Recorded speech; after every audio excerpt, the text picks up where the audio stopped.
foi que o Instituto Lex que é o dono da sala onde opera o Barthes de Moraes, que também é a sede do Instituto Lex. Ou seja, a gente está falando aqui de um criminoso mesmo, a gente está falando de um criminoso ocultando patrimônio através de uma holding fajuta.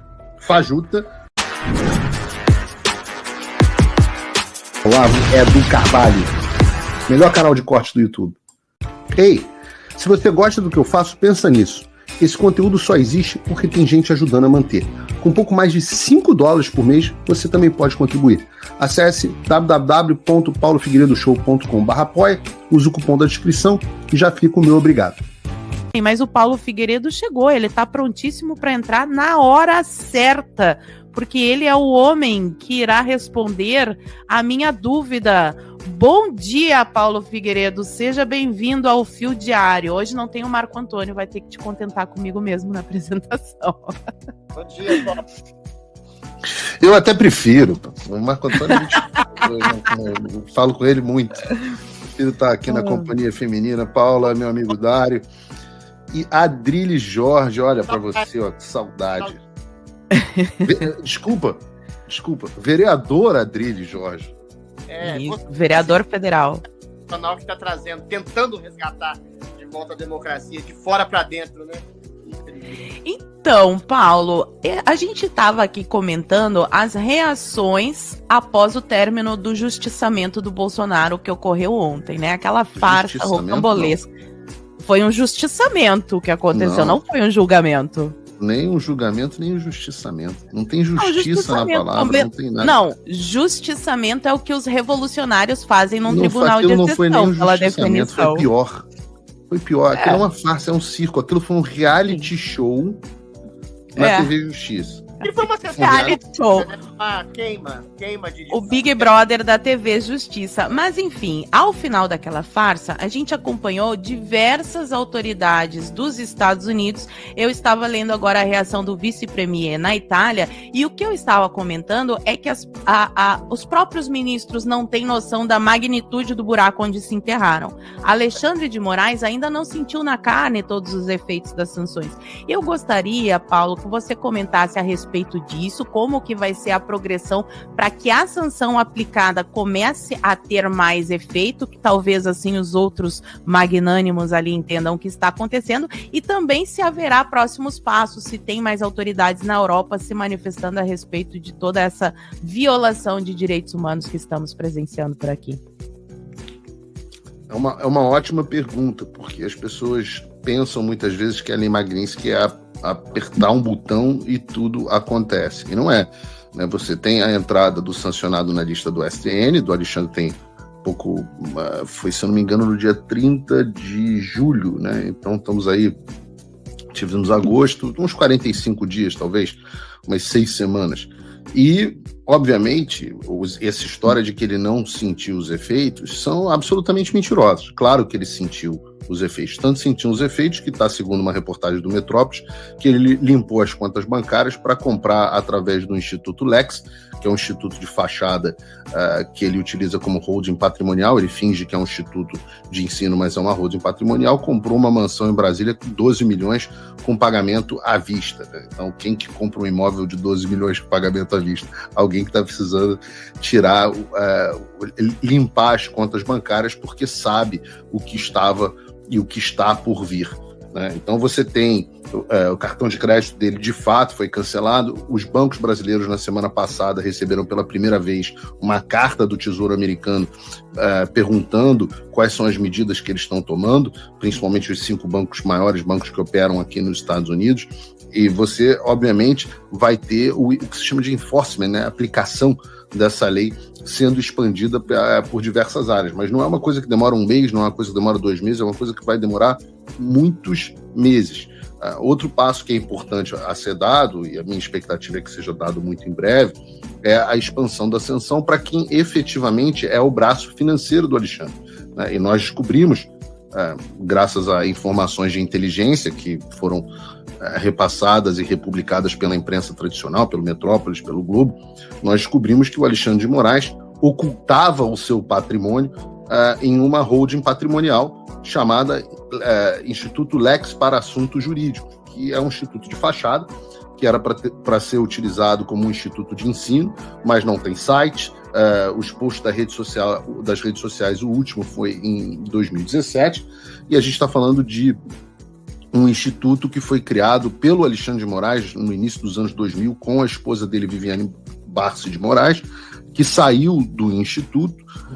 O Alexandre saiu do instituto quando ele foi se aventurar lá na carreira política, como secretário de Justiça, depois ministro da Justiça, depois no Supremo Tribunal Federal. Ele se livrou das suas participações e deixou no nome da Viviane Barsi de Moraes e dos seus 3 filhos, Alexandre Barsi de Moraes, o Alexandre Júnior, vamos chamar assim, a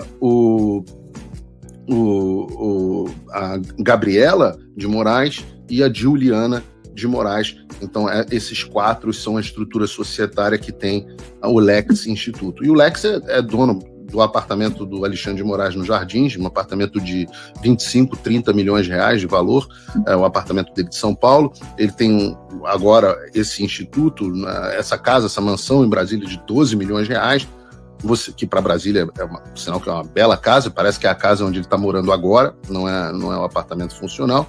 Há também 2 mansões em Campos do Jordão, há apartamento no Guarujá, há terrenos, etc, etc. Se você for somar aí o patrimônio do Instituto Lex, a gente está falando de alguma coisa, talvez na casa de uma centena de milhão de reais para um sujeito que ganha, sei lá, 40 mil reais por mês.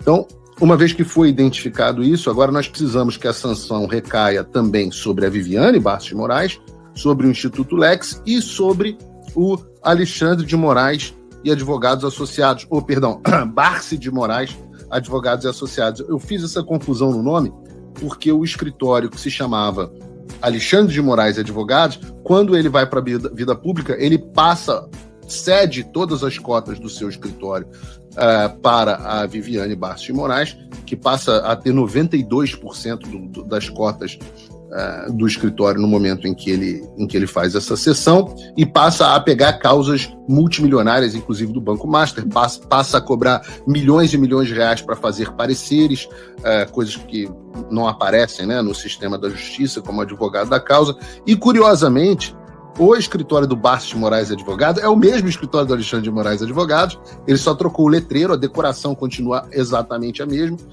E ele também... outra coisa que ele também fez foi que o Instituto Lex que é o dono da sala onde opera o Barsi de Moraes, que também é a sede do Instituto Lex. Ou seja, a gente está falando aqui de um criminoso mesmo, a gente está falando de um criminoso ocultando patrimônio através de uma holding fajuta de prestação de cursos. Então, o paladino da justiça da esquerda hoje está desmascarado como um corrupto que não tem condições de justificar. Fala, pessoal! Tá gostando desse vídeo? Não esqueça de deixar o seu like e se inscrever no canal Olavo Edu Carvalho para receber notícias quentíssimas todos os dias. Isso ajuda demais o nosso trabalho e o YouTube irá recomendar para mais pessoas.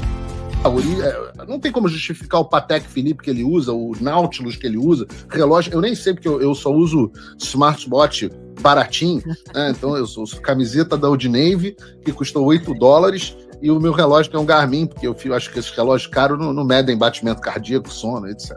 Não. Então, uma vez que a gente pegue todo esse patrimônio, né, aí, e a partir da notificação de todas as empresas, né, a Apple, por exemplo, a Apple ainda não foi notificada. O Alexandre de Moraes está lá usando o iPhone dele. Ele não pode usar um iPhone, porque para você usar um iPhone, você precisa de uma conta do iCloud. Para você usar uma conta do iCloud, o iCloud é uma empresa americana, não pode ter relações com o Alexandre. Então ele vai ter que ir na Casa e Vídeo, comprar um... Não tem Casa e Vídeo, não sei se tem mais Casa e Vídeo, é coisa do Rio de Janeiro. Ele vai na Avan, acho que a Avan vende celular, não vende celular? A Avan vende. Então ele vai na Avan... Na Magazine Luiza. Não, vamos dar moral para o velho da Avan. Ele compra um Motorola, daqueles que o Bolsonaro gosta de usar, e aí ele faz uma conta fake no Android, no Google, e aí ele pode usar telefone. Né? O WhatsApp não pode ter, porque no momento que a gente descobrir o WhatsApp dele, a Meta vai ser notificada e a Meta tem que desconectar a conta dele. Então, esse é que é o processo. Aí, uma vez... Daniela Lima pira. A Daniela Lima vai chorar em posição fetal se ela ficar 2 dias sem falar no WhatsApp com o Alexandre. Adriles, pergunta. E aí a gente vai para os outros. E a gente pode falar dos outros. Sim. Primeiro eu vou, infelizmente, ter que me despedir e fazer. Não, Adriles, não vai se despedir, pô. Eu tenho um compromisso imediato. Tô morrendo de saudade.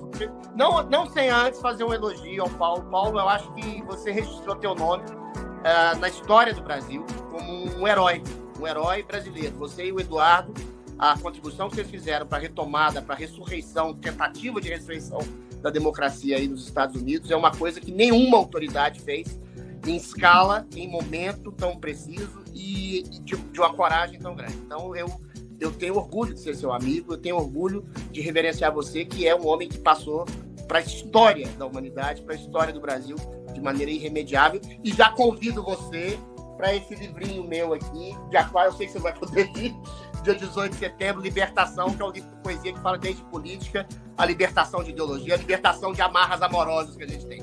Paulo, minha pergunta é a que todo mundo quer saber, né? Você que tem uma relação próxima com o Departamento de Estado americano, quais são? Ontem o Donald Trump, a gente comentou isso agora, falou da injustiça absoluta, que não só contra Bolsonaro, como milhares de brasileiros, né? Está acontecendo no golpe, que é dado agora de maneira real, concreta e contínua, o golpe futuro, inclusive, que vai proibir a possível anistia, que o Alexandre de Moraes falou, o golpe que tem sido dado permanentemente pelo Supremo Tribunal Federal.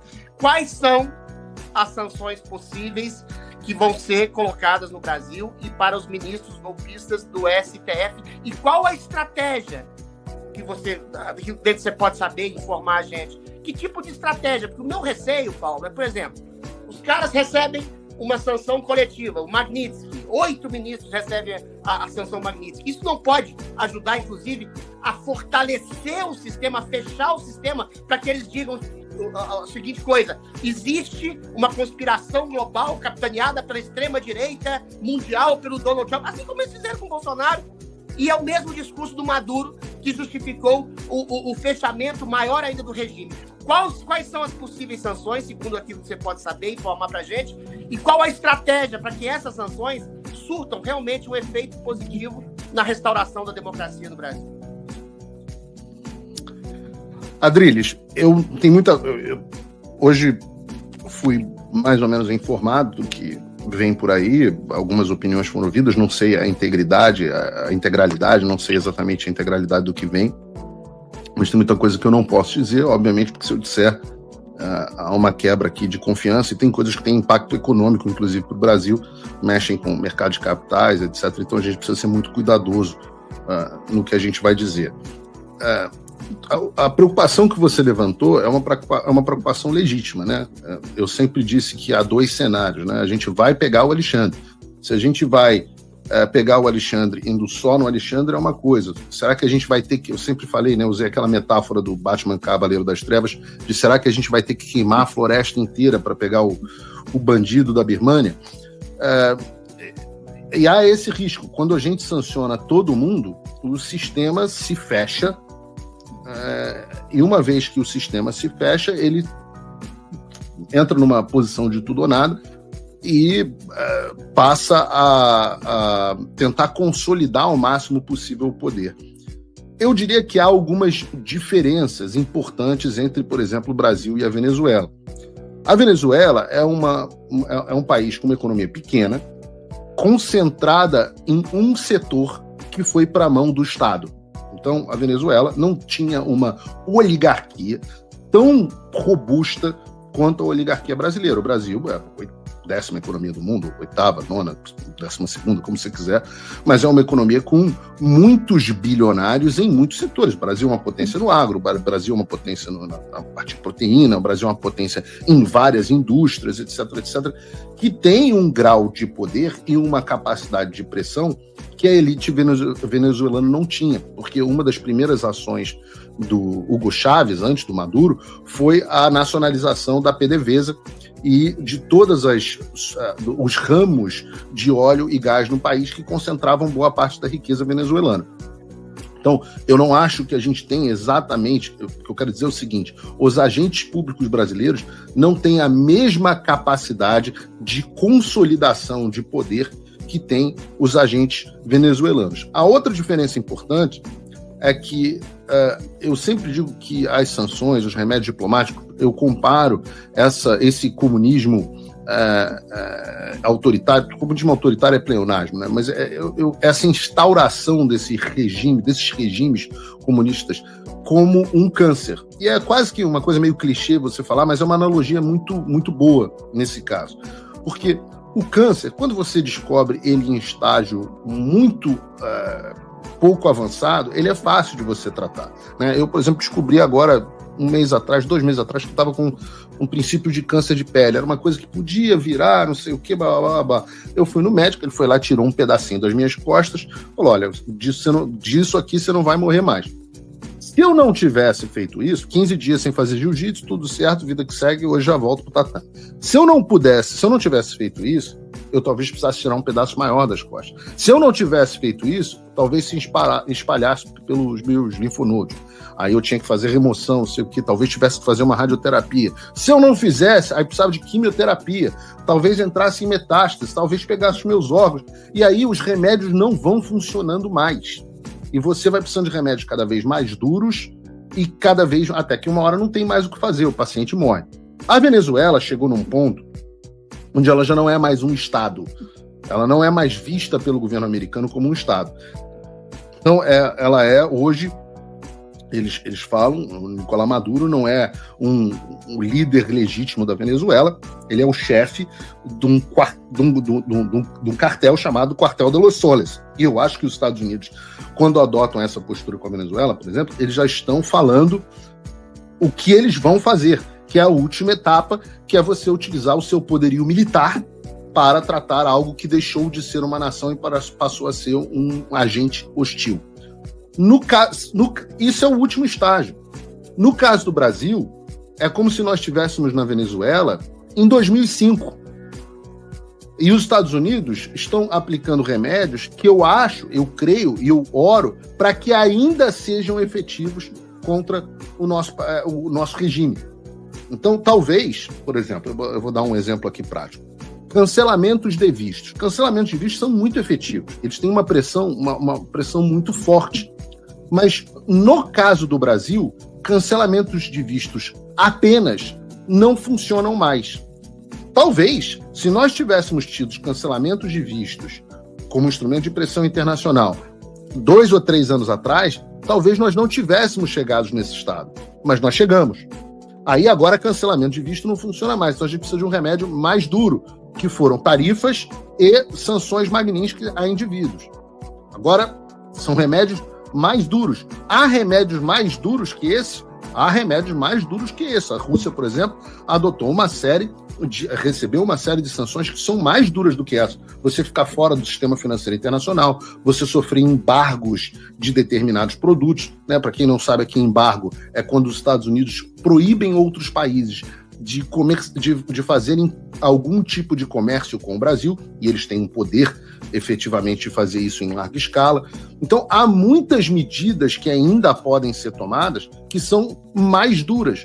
O que a gente está tentando fazer, e isso vai responder a sua pergunta, é causar o mínimo de dano possível de forma mais cirúrgica possível para não gerar um caos social e econômico no Brasil desnecessário, digamos assim. Se você, como eu, está dormindo mais tranquilo agora que o Trump voltou à presidência, ótimo.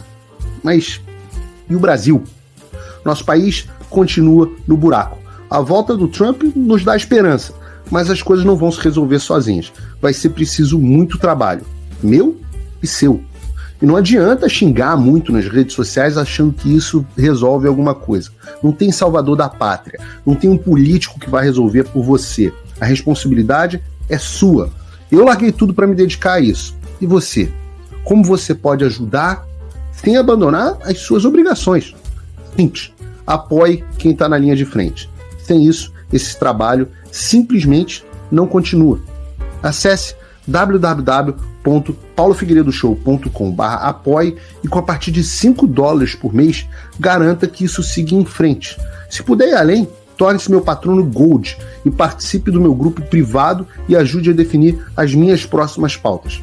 A diferença entre vencer e perder está na ação.